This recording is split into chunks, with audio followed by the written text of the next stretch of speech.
every time her parents drove to school to pick her up. It made her feel extremely embarrassed. You won't see no third. Not only did they drive an old pickup truck, but they also always turned the stereo up to full volume. As if it were a mobile karaoke bar, her classmates would stare at them strangely. The girl quickly got into the car and turned down the volume. But her father would turn it back up again. However, he didn't do this to embarrass his daughter, but because both he and his wife were congenitally deaf, their hearing isn't very sensitive. Seeing her classmates staring at them, the girl nervously pulled up her collar. But that wasn't the most embarrassing part for her. Her father once used profanity during a meeting, and had Ruby stand up to speak for him. Suck my dick!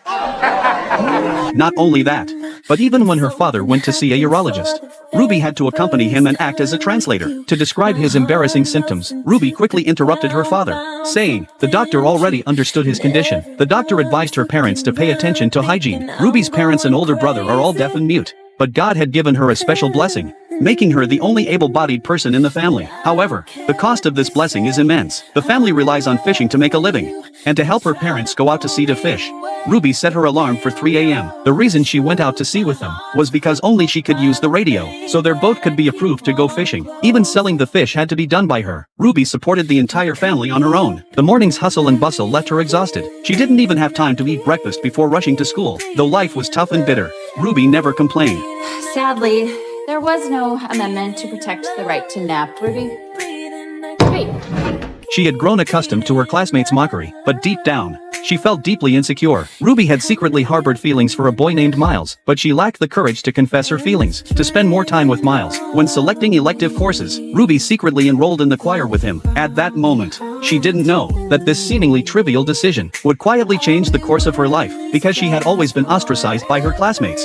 She made a fool of herself in the first class. To assess the students' voices, the teacher asked them to sing a line from Happy Birthday. The students showed off their skills in their own ways, singing Happy Birthday as if they were in the finals of The Voice.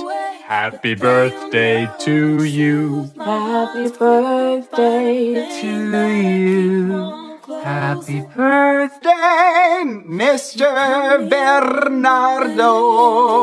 Happy birthday to you. Seeing her classmates one more talented than the next, the already insecure Ruby became even more nervous when it was her turn to go on stage.